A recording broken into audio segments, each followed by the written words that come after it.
أعوذ بالله من الشيطان الرجيم. بسم الله الرحمن الرحيم. يا أيها الناس اعبدوا ربكم الذي خلقكم والذين من قبلكم لعلكم تتقون. الذي جعل لكم الأرض فراشا والسماء بناء وأنزل من السماء ماء فأخرج به من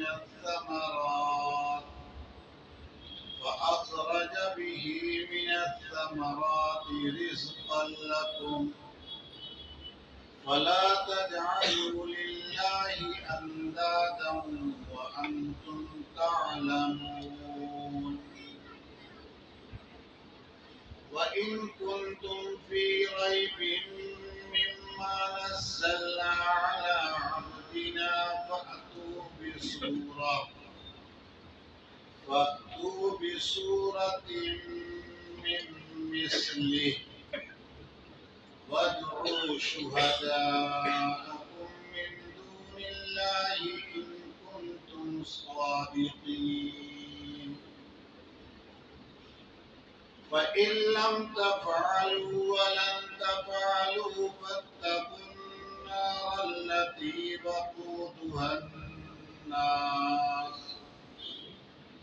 وقودها الناس والحجارة أعدت للكافرين.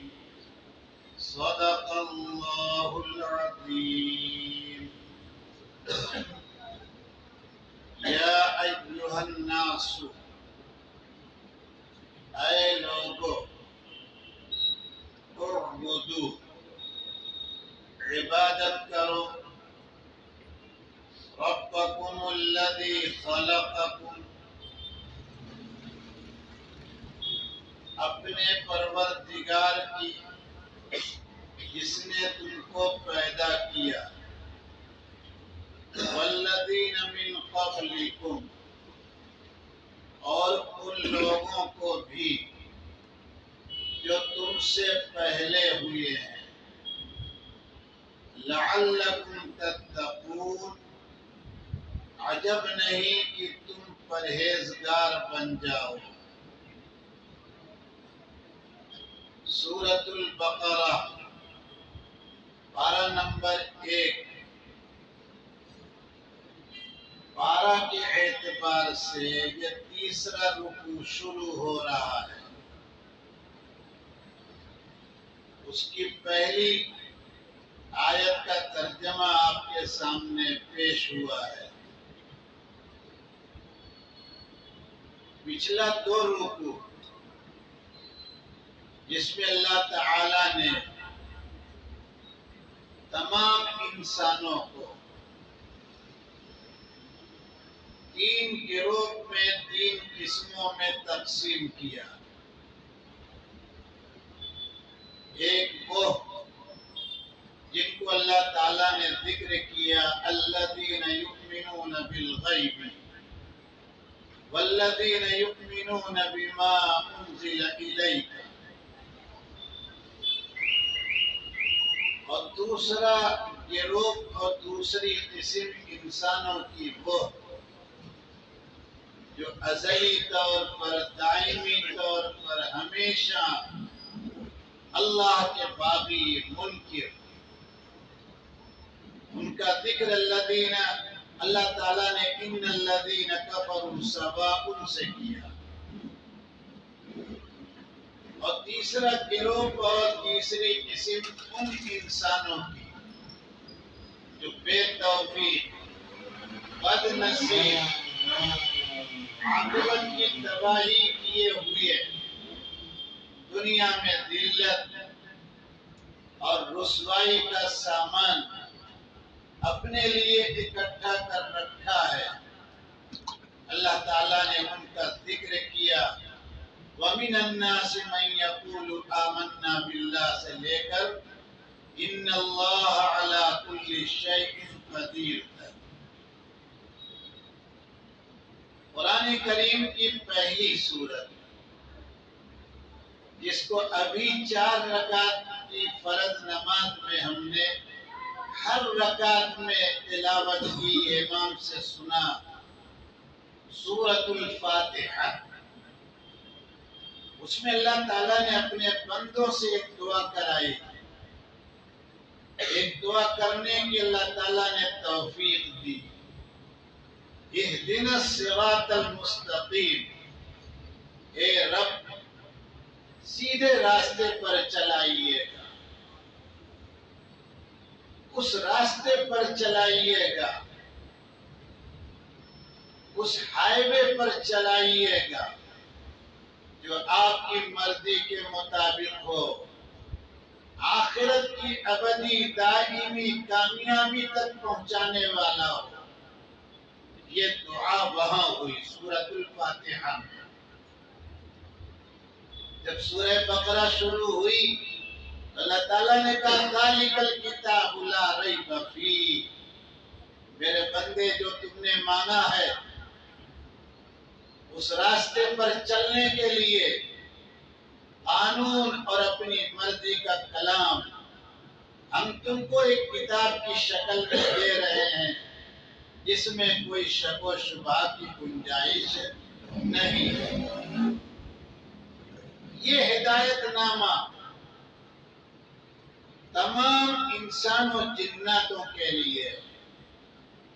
اب اللہ تعالیٰ یہاں سے پوری انسانیت کو مخاطب کر رہے ہیں، قیامت تک جتنے لوگ انسان کی شکل میں آئیں گے ان سب کو اللہ تعالیٰ نے یا ایھا الناس، اے لوگو۔ اللہ تعالیٰ کے کلام کا طرز اور انداز بڑا نرالا ہے۔ اپنے دشمنوں کو بھی یہ نہیں کہا یا ایھا الذین کفروا، اے وہ لوگوں جنہوں نے کفر اختیار کیا ہے، میری بغاوت کرتے ہیں، مجھے برا بھلا کہتے ہیں، میری وحدانیت میں کروڑوں نہیں 300 سے زیادہ، 300 کروڑ سے زیادہ میرے سوا کو میری صفات میں ذات میں داخل کیے ہوئے ہیں، میں چھوڑوں گا نہیں، یوں نہیں کروں گا۔ اللہ تعالیٰ نے سخت لب و لہجے سے کلام نہیں کیا، بلکہ یا ایھا الناس، اے وہ لوگوں جو کعبۃ اللہ کا طواف کر چکے ہو، اے وہ لوگوں جو روضے پر صلاۃ و سلام پیش کر چکے ہو، اے وہ لوگوں جو نمازوں کی پابندی کرتے ہو، اے وہ لوگوں جو میری ذات کی، صفات کی، وحدانیت کی تسلیم کرتے ہو، اقرار کرتے ہو، اے وہ لوگوں جو ایک نہیں کروڑوں بتوں کے چکر میں پڑے ہو، اے وہ لوگوں جنہوں نے 300 کروڑ سے زیادہ بھگوانوں کی لسٹ تیار کر رکھی ہے، اے وہ لوگوں جو پیروں ولیوں کو بھی حد سے آگے بڑھا کر انہیں خدا کی ذات و صفات میں شریک کیے ہوئے ہو، اے وہ لوگوں جنہوں نے خدائی کا انکار کیا ہے، اے وہ لوگوں جو تمام دین دھرم کے باغی ہو، سب کو یا ایھا الناس۔ یہ ہدایت نامہ مسلمانوں کے لیے صرف نہیں آیا ہے، یہ ہدایت نامہ نمازیوں کے لیے نہیں آیا ہے، یہ ہدایت نامہ حج عمرہ کرنے والوں کے لیے صرف نہیں آیا ہے، یہ ہدایت نامہ 5 وقت کی پابندی سے نماز پڑھنے والوں کے لیے صرف نہیں آیا، پوری انسانیت کے لیے آیا۔ تو جس رب نے ساری انسانیت کا ہدایت نامہ ساری انسانیت کے لیے بھیجا ہو، وہ رب کیسے اپنے بندوں کو، تمام انسانوں کو بے سہارا چھوڑے گا؟ اس نے اپنا سہارا اور اپنا فضل دینے کے لیے، اپنی رحمت سب پر نچھاور کرنے کے لیے یہی قانون قاعدہ رحمت عالم صلی اللہ علیہ وسلم پر 23 سال میں نازل کیا۔ اللہ اس بات پر قادر تھے، ہیں، پورا کا پورا یہ 30 پارہ قرآن جس ترتیب پر ہے، جس انداز پر ہے، یہی بالکل لکھا لکھایا سونے چاندی کے پانی سے زبرجد کی تختی پر تورات اور انجیل سے اعلیٰ نسخہ بنا کر ایک ایک آدمی کے پاس اللہ پاک بھیج دیتے، لیکن نہیں، وقت، حالات کا تقاضا، ضرورت، انسان کتنا عمل کر پائے گا، ابھی صحابہ کرام کی صلاحیت اس کو کیسا قبول کر پائے گی، اس سے کیا مطلب، کیا تفسیر لے گی، امام الانبیاء یہ سبق کس طرح پڑھائیں گے، کیسے سمجھائیں گے، تھوڑا تھوڑا کر کے 23 سال لگا۔ آخری اور پہلی اول آخر یہ وہ کتاب ہے جو اتنی لمبی مدت میں، اتنے لمبے پیریڈ میں نازل ہوئی ہے، ورنہ آدم علیہ السلام کے صحیفے صبح کو نہیں، شام نہیں ہوئی کہ آ گئے۔ موسیٰ علیہ السلام پر تورات مانگا، کہا آ جاؤ، صرف ایک چلہ کروایا، اور جس دن 40 دن کا ٹائم پورا ہوا، تورات زبرجد کی تختیوں پر لکھی لکھائی آ گئی۔ انجیل اسی طرح سے 2-3 حصے میں آ گیا، لیکن امام الانبیاء کی شان، ان کی عظمت، ان کی شرافت اللہ تعالیٰ نے ایسی قبول فرمائی کہ اقرأ بسم ربک الذی، پہلی آیت، اور پھر مدینے میں الیوم اکملت لکم واتممت علیکم نعمتی ورضیت لکم الاسلام، یہ آیت بھیجی، اور وہ بھی آیت کہاں بھیجی؟ 1 لاکھ کم سے کم لوگوں کا مجمع تھا، جمعہ کا دن تھا، عرفہ کا میدان عرفہ کا دن، وہاں اللہ تعالیٰ نے یہ آیت بھیجی۔ 23 سال کا پیریڈ کیا۔ اس لیے ہم اب آگے بڑھنے سے پہلے ہماری یہ چند گزارشات جو آپ سے ہوئی ہیں توجہ سے سنیں گے۔ اللہ تعالیٰ نے اپنے اس کلام میں اپنی توحید اور اپنی ذات و صفات کے یکتا ہونے کے لیے، تنہا ہونے کے لیے، اکیلے سب کچھ کرنے کے لیے، فعال لما یرید، پورا کا پورا اپنے پاس اختیار رکھنے والی ذات ہونے کے لیے یہ کلام کر رہے ہیں۔ اس لیے ابتدا اس آیت، اس رکوع کی پہلی آیت سے لے کر آگے کی 2-3 آیتوں تک کائنات کے اندر اپنی ساری طاقت کو بتا رہے ہیں، اور چونکہ انسان کے لیے ہدایت نامہ آیا، اس لیے انسان سے کہا کس رب کی عبادت کرو گے؟ جسے چاہا بھگوان ایشور بنا ڈالو گے، جسے چاہا میری طاقت میں لا کے گھسیڑ جاؤ گے، جسے چاہا میرے پاور میں اس کو ویٹو پاور دے دو گے؟ نہیں، بلکہ سمجھو تم الذی خلقکم، یہ رب وہ رب ہے جس نے تم کو پیدا کیا ہے۔ جب تم مخلوق میری ہو، میں تنہا خالق ہوں، تم سب کا نہیں، کائنات کے ذرے ذرے کا، تو تم کمزور رہو گے۔ خلق الانسان ضعیفا، انسان کو کمزور پیدا کیا گیا ہے۔ اپنے بارے میں کیا کہا؟ آیت الکرسی بہت پڑھتے ہیں وظیفہ کے طور پر۔ اب میرے گھر میں جنات تھا، مولانا نے بتایا 200 مرتبہ پڑھا، جنات پہنچ گیا چوپاٹی۔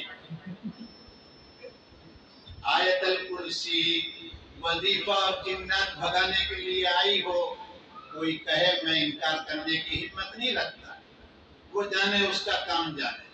لیکن آیت الکرسی یہ وہ آیت ہے جس کے بارے میں زبان نبوت نے سید القراء سے کہا یا ابی، قرآن میں کوئی ایسی آیت ہے جو عظیم تر ہے، جانتے ہو؟ انہوں نے دھیرے سے کہا اپنے استاد، اپنے مربی امام المرسلین رحمت عالم سے، یا رسول اللہ وہ ہے آیت الکرسی۔ آپ انتہائی خوش ہوئے اور سینے مبارک پر ہاتھ مار کے کہا ابی تم تو بڑے ذہین آدمی ہو۔ امام الانبیاء نے کس کو ذہین کہا؟ جو یہ بات سمجھ جائے کہ سب سے بڑی آیت، عظیم آیت قرآن میں کہاں؟ اور میں یہاں کہوں سب سے بڑا ذہین کون ہے؟ جو لوکل میں جیب مارتا رہے، پاکٹ مارتا رہے، وہ کب وہ ہوشیار ہے؟ سمجھ رہے کہ نہیں؟ عوامی زبان میں تھرڈ کلاس جملہ بولوں، جو لوگوں کو ٹوپی پہنا ہے کہ بہت ہوشیار ہے، ہاں بگڑا کام بنا ڈالتا ہے۔ کیا بگاڑا؟ کیا بنایا؟ رشوت لی، رشوت دی، ادھر کی ٹوپی ادھر سر پر پہنا ہی بڑا صحیح۔ اور امام الانبیاء کہہ رہے ہیں ذہین ہو، کس بات پر ذہین ہو؟ کہ تم میرے اشارے کو سمجھ گئے۔ بہرحال بات لمبی ہو رہی ہے۔ اللہ تعالیٰ کہتے ہیں یا ایھا الناس، اے لوگو، تمام کے تمام لوگ، اعبدو، عبادت کرو۔ میں نے ابھی ذرا زوردار اور جذباتی انداز میں کہا کہ مسلمانوں کے لیے صرف ہدایت نامہ نہیں آیا ہے، ساری انسانیت کے لیے۔ عبادت کرو۔ عبادت کس کا نام ہے وہ سمجھنے کی کوشش کریں گے آپ۔ ہم بھی سمجھیں، اپنی زندگی کو عبادت والی بنا لیں۔ عبادت والی زندگی ہونا اور ہے، عبادت کا ہونا اور ہے، اور دو چار کام عبادت کے نام پر کرنا، ارے بولیے نا، یہ اور ہے، بہت فرق ہے۔ عبادت والی زندگی کیا ہے؟ نماز کے لیے آئے، نیت باندھنے سے پہلے پوری کوشش کی کہ نماز کے اندر توجہ کہیں نہیں جائے گی، اسی طریقے پر پڑھنا ہے جیسا رسالت مآب نے پڑھی ہے۔ نماز پڑھ لی ہے، باہر نکلے، جانے لگے، کہا خیال کر کے نکلو۔ امام الانبیاء کے طریقے پر نکلنا ہے مسجد سے۔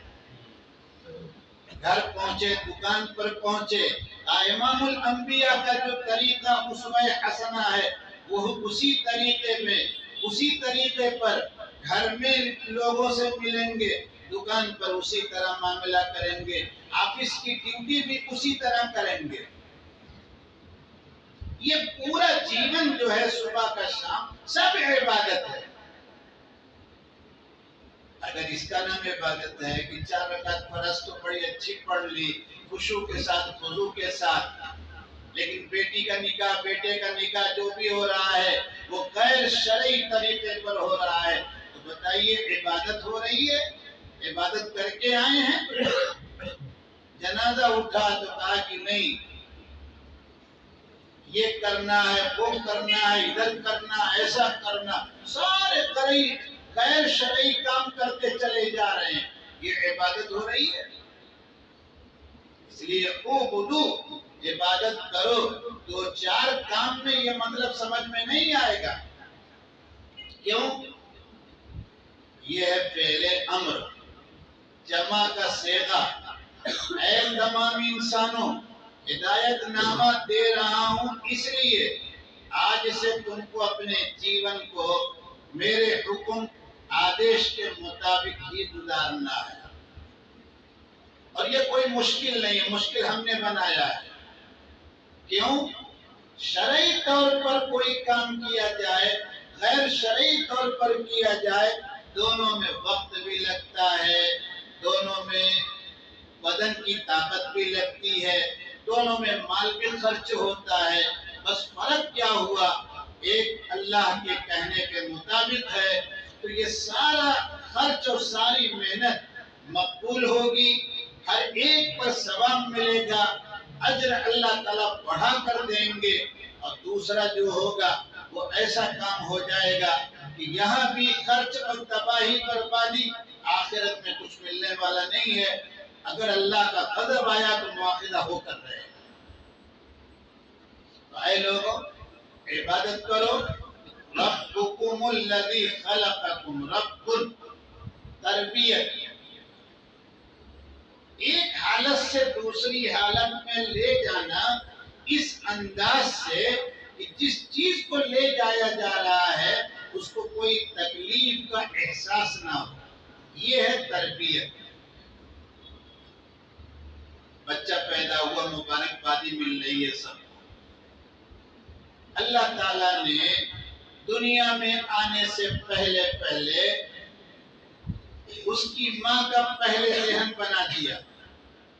یہ بچہ جا رہا ہے تمہارے پاس, تم کو اس بات پر راضی اور آمادہ رہنا ہے کہ اس کو اپنا خون پلا کر پرورش کرنی ہے.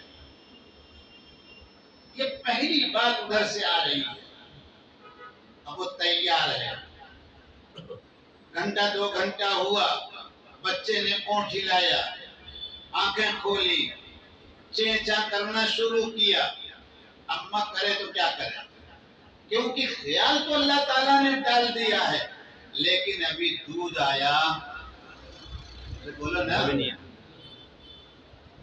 کہاں سے سمجھ میں آئے گا؟ سب نے ہوٹل پی لی ہوگی تو سمجھ میں کہاں سے آئے گا؟ اس لیے بچوں کو تو خود ہی نہیں سمجھا. بہت کم خوش نصیب ہیں جن کو اپنی ماں کا خون ملا ہوگا, ورنہ فیشن ہے, غیروں کا لے رکھا ہے. 2 گھنٹے ہوئے, 3 گھنٹے ہوئے, کچھ بھاری پن شروع ہوا. بتایا, لیڈی ڈاکٹر سے کہا ہاں بس یہ وقت اب ہے, دودھ آ رہا. دیکھیے ایسا ہے, تھوڑی دیر کے بعد اگر بچہ رونا شروع کرے تو اس کو لگائیے سینے سے. لگایا, اللہ تعالیٰ نے اپنی طاقت قدرت کے ساتھ بالکل صحت مند وائٹ صاف شفاف شربت اس کے لیے شروع کر دیا, اور وہ پی کر ماشاءاللہ خوش ہو خرم. اب یہی بچہ 6 مہینے کا ہوا, ماں اس کو دودھ پلانا چاہتی ہے, لیکن وہ آنکھیں کھول کے ہاتھ یوں کرنا چاہتا ہے. ماں کے ہاتھ کی چیز کو باپ نے اس کے ہاتھ میں کچھ دینا چاہا تو آگے بڑھ کے لینا. کیوں؟ اب اللہ تعالیٰ اس کو دوسری منزل میں لے جانا چاہتے ہیں. اور جہاں 9-10 مہینے کا ہوا تو ڈاکٹر بھی یہ کہے گا کہ کچھ نہ کچھ اب منہ میں ڈال سکتے ہیں. کہا کیا؟ اب ایک پاؤڈر لکھ دیتا ہوں کیونکہ کمپنی کا میں ایجنٹ بھی ہوں, اس کو ذرا گھول کے پلائیے گا, یا ذرا تھوڑا سے لکوڈ ٹائپ یا تھوڑا ٹکیا بنا کر تھوڑا سا اس کے منہ میں رکھیے گا. اب وہ اونٹ کو زبان کو ہلانا شروع کیا.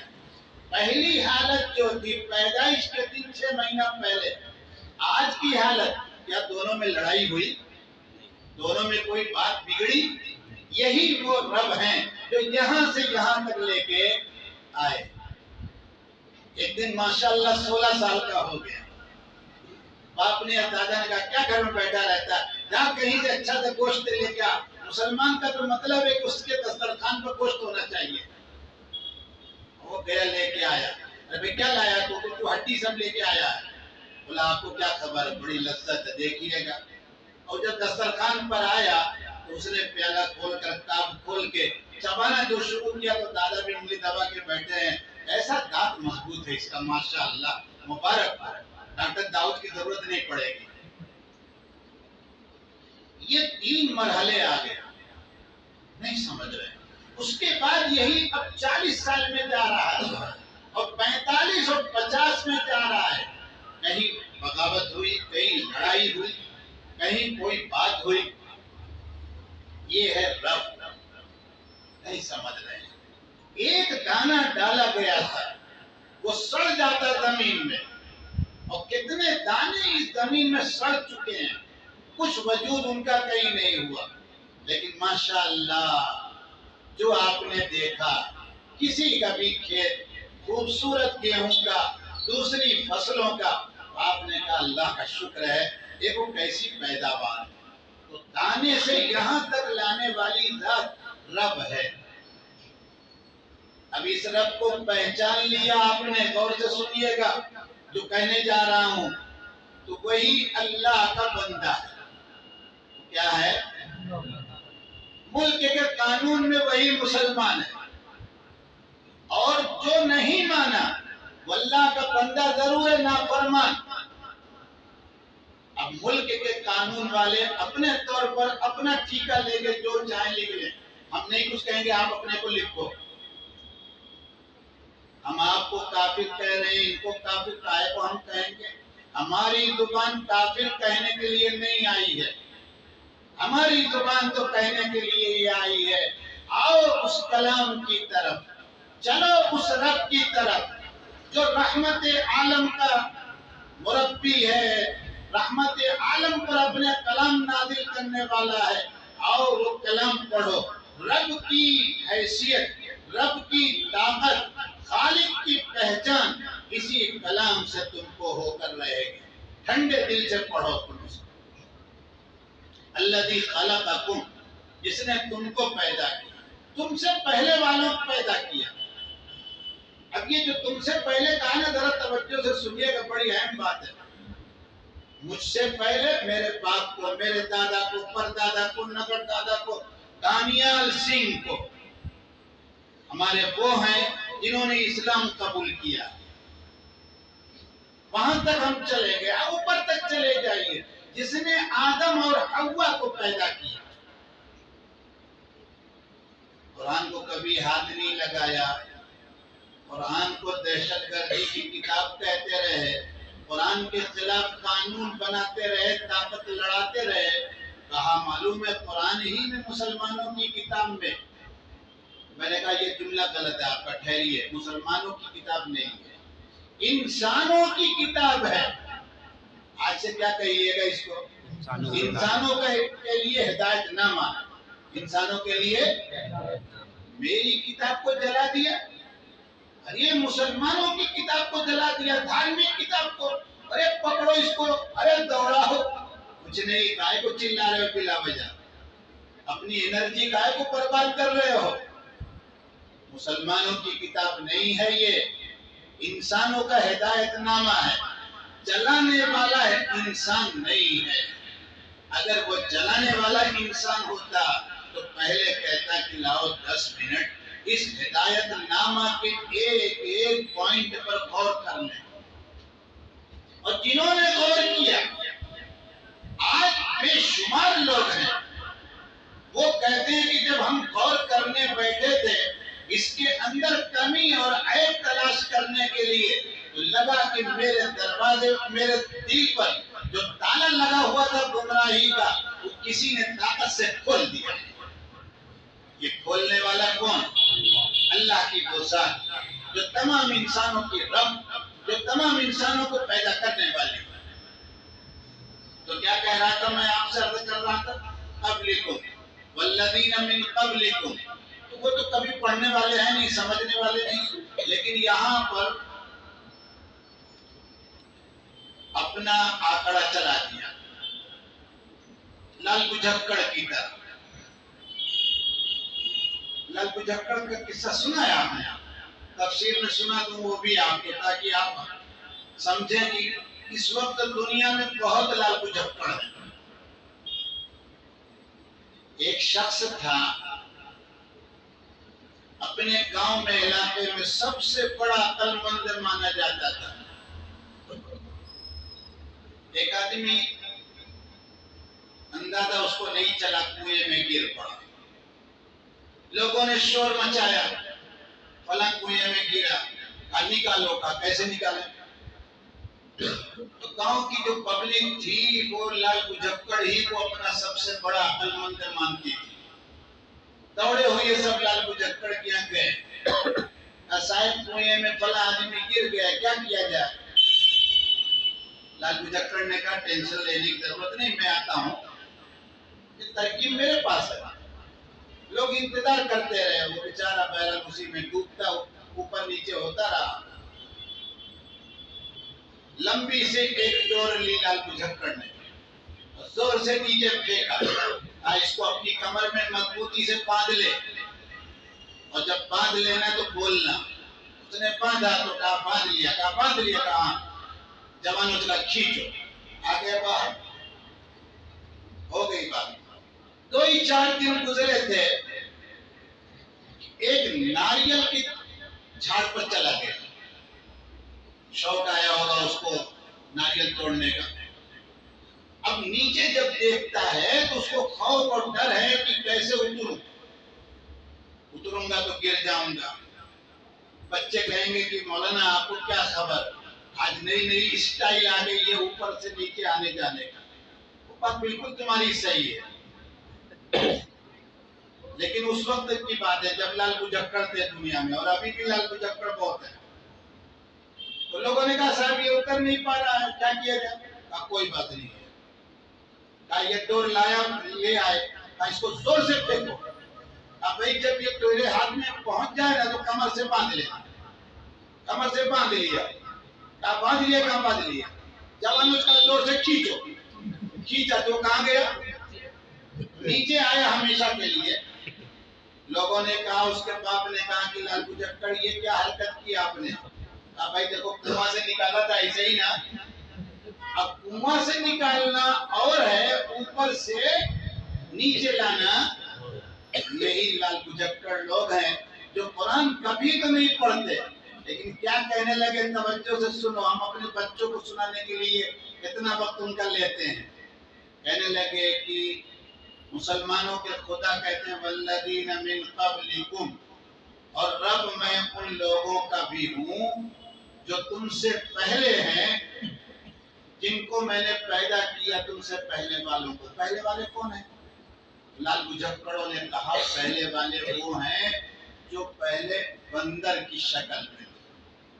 کس کی شکل میں تھے؟ سمجھ رہے ہیں کہ یہی لال بجکڑ سمجھا. آدم کی پیدائش ہو رہی ہے مٹی سے، حوا پیدا ہو رہی ہے آدم کی بائیں پسلی سے، حابیل قابیل پیدا ہو رہے ہیں ان دونوں میاں بیوی سے، سیدہ طاہرہ حوا اور سیدنا آدم علیہ نبینا علیہ السلام سے. اور یہ نسل انسانی آگے بڑھ رہی ہے، فرمانی نافرمانی، اللہ سے جڑ کر اللہ سے بغاوت کر کے سیدنا نوح تک یہ سلسلہ چلا. اور وہاں آ کر اس وقت کی نسل انسانی نے اللہ تعالیٰ کی بغاوت میں حد کر دی. سیدنا نوح کو ہاتھ اٹھا کے کہنا پڑا اے رب ہر طرف سے ان پر موسلادھار بارش بھیجی. وہ نسل ختم ہوئی، لیکن اللہ تعالیٰ کو دنیا نہیں ختم کرنا تھا. نوح کشتی بنا لیجئے، اور جب میں کہوں گا تو انہی کو سوار کیجئے گا. اللہ تعالیٰ نے اس کشتی میں سوار کرنے کے لیے 2 طرح کی مخلوقات کا انتخاب کیا. ایک وہ جن کے پاس ایمان والا ٹکٹ تھا. انسانوں کو جناتوں کو لینے کے لیے ٹکٹ ایمان کا چاہیے. دنیا کو باقی بسانے آباد کرنے کے لیے سانپ کو بچھو کو بکری وغیرہ کو لینا تھا، ان کے لیے ایمان کی کوئی ضرورت نہیں.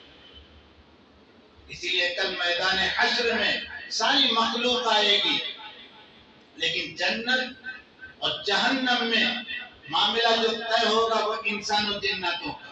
باقی ساری مخلوق وہیں آ کر حساب کتاب کر کے ختم. آپ لال بجکڑوں کے چکر میں تو نہیں آئیں گے نا کہ پہلے ہم لوگ کیا تھے، بندر تھے، ایسا تو کہیں گے؟ ایسا کبھی نہ کہیے گا، بھولے سے نہیں کہیے گا. انسان اور بندر. پھر بعد میں لال بجکڑوں نے ایک اور حرکت کی، توجہ سنیے گا. ابھی سبق بہت دور ہے، بات پر بات آج کہہ دوں. انہوں نے کہا بنی اسرائیل نے جب اللہ کی نافرمانی کی، اللہ تعالیٰ نے عذاب دیا، تو جو لوگ تھے وہ بندر ہوئے. یہ بندر ان کی نسل تھے. پہلے تو اپنے کو بندر بنایا تھا. لال بجکڑوں نے پہلے کس کو بندر بنایا؟ اپنے کو بنایا. اللہ تعالیٰ نے جب وہ راز کھول دیا کہ نہ آدم بندر نہیں تھے، نہ آدم سے پہلے کوئی بندر تھا، تو پھر کیا کہا؟ اب جو بندر ہیں، خاص طور سے ایودھیا میں سارے بندر لوگ، تو یہ بندر کس کی نسل سے ہیں؟ بنی اسرائیل کی جس قوم کو اللہ نے عذاب دیا تھا، یاد رکھیے گا اللہ تعالیٰ جس قوم کو عذاب دیتے ہیں، علماء کی زبان میں معذب علیہ قوم، جس پر عذاب دیا گیا ہو وہ 3 دن سے زیادہ زندہ رہتی، تو وہ ساری نسل جس کو بندر بنا دیا تھا انسان کے بعد، عذاب میں ناراضگی میں 3 دن میں اس کا معاملہ ختم ہو گیا۔ یہ مستقل اللہ کی ایک مخلوق ہے، ان بیچاروں نے کوئی قصور اور کوئی غلطی کی، ان کا اس سے کوئی رشتہ نہیں، اور انسانوں کا اس سے کوئی رشتہ۔ اب انسان انسان ہے، یہی انسان اشرف المخلوقات ہے، یہی انسان پیغمبر بنا، یہی انسانوں میں سے رحمت عالم وجود میں آئے، انہی انسانوں میں سے اللہ کی اطاعت فرما برداری کرنے والے بندے بھی آ جائیں، نافرمانی والے بھی ہیں، لیکن انسان دونوں ہیں۔ لعلکم تتقون، تاکہ تم ڈرتے رہو، عجب نہیں کہ تم پرہیزگار بن جاؤ۔ تقوی، ہم نے اپنے تو عربی زبان میں بھی اللہ کے کلام کو اپنے من مانی جیسے چاہت توڑ مروڑ کے رکھا ہے۔ کہا یہ مولوی صاحب جو نظر آ رہے ہیں نا، بہت متقی ہیں۔ کیا ہے؟ ارے بولو نا، بھوک لگ گئی ہے کیا؟ بول دیا کرو تاکہ ہم سمجھیں کہ آپ سمجھ رہے ہیں۔ کبھی کبھی یوں ہی ہل لیا کرو تاکہ ہم بہت خوش ہوں کہ پبلک ماشاءاللہ بات سمجھتی ہے۔ کہا بھئی کیوں مولوی صاحب متقی ہیں؟ کہا ہمارے مؤذن صاحب اذان دیتے ہیں 4:55 پر، ارے 5:00 لیکن یہ 1 گھنٹہ پہلے آ جاتے ہیں۔ کچھ خبر ہے آپ کو؟ 1 گھنٹہ پہلے وہ نفل پر نفل، تہجد پر تہجد، پھر تلاوت شروع ہوتی ہے۔ ہمارے امام صاحب 1 رکوع مشکل سے پہلی رکعت میں پڑھتے ہیں، کیونکہ ہم لوگ ان کو ڈرا کے رکھتے ہیں، لیکن ماشاءاللہ یہ مولوی تو 10 پارے پہلے ہی ہو جاتا ہے۔ اور تسبیح بھی لے کے چلتے رہتے ہیں۔ اور وہ فلاں جگہ دعوت تھی، وہاں پہنچے، کسی گیٹ پر 2 عورتوں کو دیکھا تو بھاگے چوری سے۔ بھائی اعلیٰ قسم کے متقی ہیں یہ۔ لیکن دکان میں مولوی صاحب کیا کر رہے ہیں یہ پوچھا آپ نے؟ دال تول رہے تھے، 50 گرام کم کر دی تھی۔ مسجد سے نکلے تو بایاں پیر کے رکھنے کے بجائے دایاں پہلے، بیت الخلا میں جا رہے تو دایاں پہلے ہی رکھ دیا۔ دسترخوان پر بیٹھے تو لڑکے نے کہا ابا بسم اللہ، کہا بیٹا ہر وقت بسم اللہ پڑھتا رہتا ہوں۔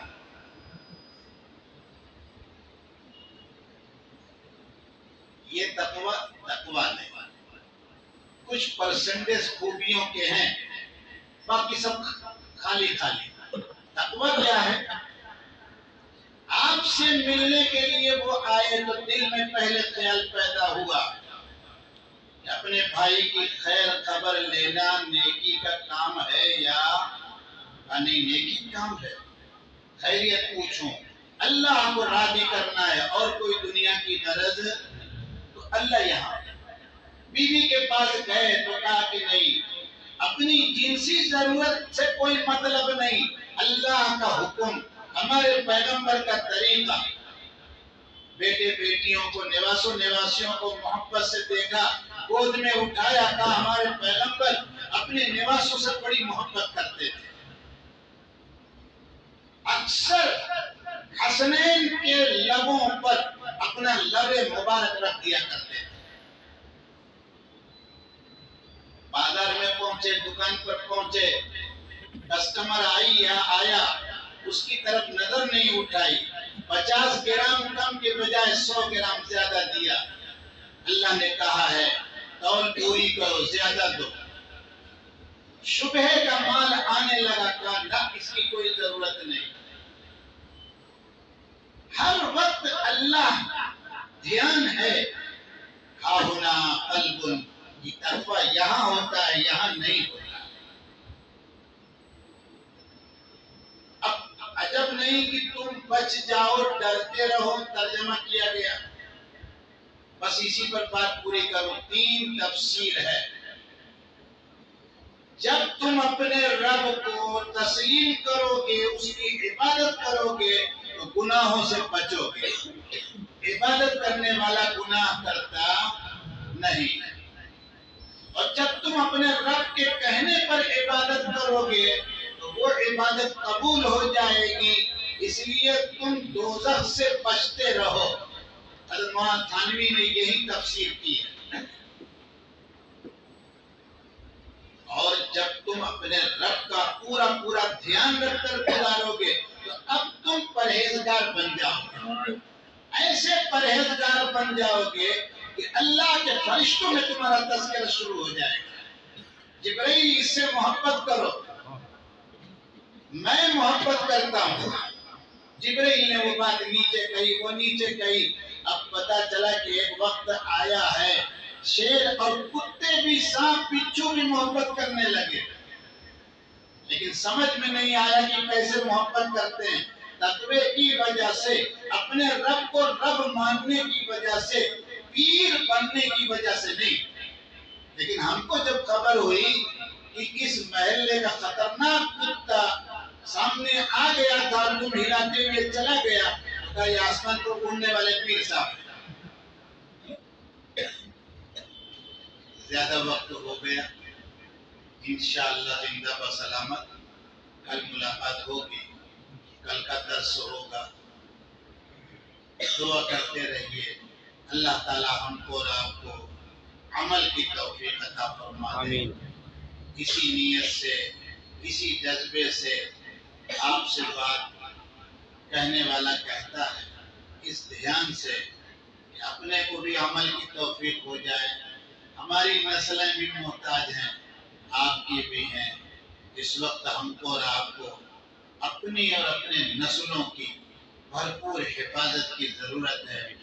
اللہ تعالی ہم سب کو یہ درس کا سننا سنانا قبول فرما لے، آخرت بنا دیں۔ سبحان ربک رب العزت عما یصفون وسلام علی المرسلین والحمد للہ رب